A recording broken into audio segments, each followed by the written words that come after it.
మీ business ఏదైనా మీ ఊర్లో promotion చేయాలంటే అది సుమన్ టీవీతోనే సాధ్యం. ఇప్పుడే సంప్రదించండి.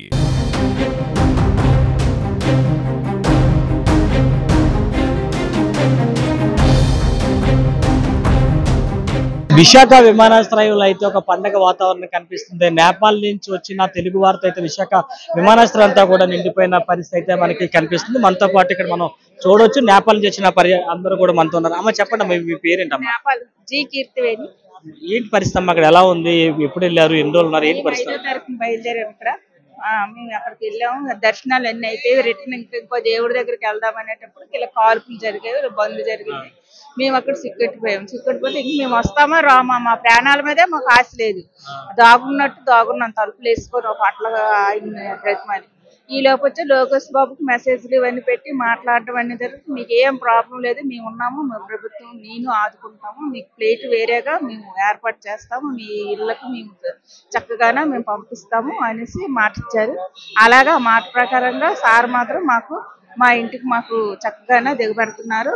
అన్ని చేశారు. మా స్నాక్స్ అన్ని ఇచ్చారు. చాలా చాలా సంతోషం. మా ప్రాణాలు మాకు వచ్చాయి, పోయిన ప్రాణాలు మాకు వచ్చాయి లోకేష్ బాబు వల్ల, మా ప్రభుత్వం వల్ల. చల్లగా ఉండాలి. ఇంత బేగా వస్తారని అనుకున్నారమ్మా? అనుకోలేదు నాన్న, ఇంత బేగా వస్తామని మేము బ్రతుకుతామని కూడా అనుకోలేదు నాన్న. మేము ప్రాణాలతో కూడా వస్తామని కూడా అనుకోలేదు. లోకేష్ బాబు ధర్మం అంటే మేము ప్రాణాలతో మేము వచ్చాము, మా ఇంటికి మేము వచ్చాము. మీరు చెప్పండి మా ఎటువంటి ఇబ్బందులు పడ్డారు, ఏంటి అక్కడ పరిస్థితి? మేము 3వ తేదీన బయలుదేరామండి. ఇక్కడ నుంచి 3వ తేదీ బయలుదేరాము. అక్కడ నుంచి అంతా కూడా ముక్తినాథ్ యాత్రలు అన్ని కొన్ని చేసాము. కాఠ్మండు వచ్చేసరికి చాలా ఆందోళనగా అక్కడ అందరూ కూడా రోడ్ల మీదకి వచ్చి జనాలు బిల్డింగ్లు పగలగొట్టి జనాలు అందరూ దెబ్బలు కొట్టించి టైర్లు కాల్చి కార్లు అన్ని చాలా చాలా బీభత్సం అయిపోయింది అంతా. ఇంకా మా కొలిసి కూడా కొందరు ఉన్నారు, వాళ్ళకైతే ఆ లాడ్జీని తగలబెట్టారు, సామాన్లు కూడా పోయాయి. మేము మట్టి సేఫ్గా ఉన్నాం. లోకేష్ బాబు గారు ఫోన్ చేశారు. మా టీం 81 మంది మేము అందరం కూడా ఒక దగ్గర ఉన్నాం ఓ లాడ్జీలోని. ఆ 81 మందికి కూడా మీరు ఎలా ఉన్నారు, మీకు ఫుడ్ ఉందా లేదా, మెడిసిన్ ఉందా లేదా, చిన్నపిల్లలు ఉన్నారా లేదా ముసలి వాళ్ళు ఎవరు ఉన్నారా, మీరేం ఆందోళన చెందొద్దు, మిమ్మల్ని మీ గమ్యస్థానం మేము చేరుస్తాం, మీరు జాగ్రత్తగా ఉండండి అని చెప్పారు.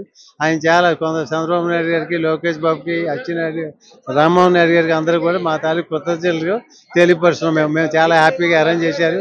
మా గమ్యస్థానం మాకు తీసుకొచ్చి చేర్చారు. హ్యాపీగా ఉన్నాం. మీరు చెప్పండి, ఎటువంటి టెన్షన్ పడ్డారు అక్కడ ఉన్న రోజు 2 రోజుల పరిస్థితులు? చాలా టెన్షన్ పడ్డాం. టెన్షన్ చాలా పడ్డామండి. వస్తాం అనుకోలేదు, ఇంకొక 1 వీక్ అయినా అవుతుందేమో అనుకున్నాము. కానీ చాలా తక్కువ టైంలోనే 2 hours లో బాగా తీసుకొచ్చారు. ఫ్లైట్ లో కూడా బాగా అరేంజ్ చేశారు. జ్యూస్ ఏంటి, ఫ్రూట్ జ్యూస్ అన్ని కూడా చాలా బాగా అరేంజ్ చేశారు. ఈయన అస్తమానం మాట్లాడుతూనే ఉన్నారు. లోకేష్ గారు, రామ్మోహన్ నాయుడు గారు అందరూ మాట్లాడుతూనే ఉన్నారు. మాకు ఏ ప్రాబ్లం లేకుండా చాలా బాగా తీసుకొచ్చారు. చాలా హ్యాపీగా ఉంది. పరిస్థితి మనం చూసుకోవచ్చు. నేపాల్ నుంచి వచ్చిన పర్యాటకులు చాలా ఆనందం అయితే వ్యక్తం చేస్తున్నారు. Minute to minute Nara Lokesh నేరుగా కూడా మాతోనే మాట్లాడారంటే కూడా ఇక్కడ పర్యాటకులు చెప్తున్న పరిస్థితి కనిపిస్తుంది. కేంద్ర మంత్రి రామ్మోహన్ నాయుడుతో పాటు ఇక్కడ నారా లోకేష్ మొత్తం రాష్ట్ర ప్రభుత్వం అంతా కూడా మినిట్ టు మినిట్ మాకు అప్డేట్ చేయడంతో పాటు మా యోగక్షేమాలు అడిగి తెలుసుకుంటా పాటు మాకు భోజనాలు కూడా పంపించారు. విమానాన్ని ఏర్పాటు చేయడం, విమానంలో భోజనాలు ఏర్పాటు చేయడం, విశాఖ విమానాశ్రయం దిగిన వెంటనే కూడా ఇక్కడ భోజనాలు అన్ని ఏర్పాటు చేసి అన్ని చూసి నేరుగా మళ్ళీ మాకు ట్రాన్స్పోర్ట్ కూడా ఏర్పాటు చేసి మా ఇళ్లకు పంపిస్తున్నందుకు ఖచ్చితంగా రాష్ట్ర ప్రభుత్వానికి, కూటమి ప్రభుత్వానికి రుణపడి ఉంటామంటూ కూడా నేపాల్ నుంచి వచ్చిన విశాఖ వాసులు అయితే ఇక్కడ చెప్తున్న పరిస్థితులు మనకి కనిపిస్తున్నాయి.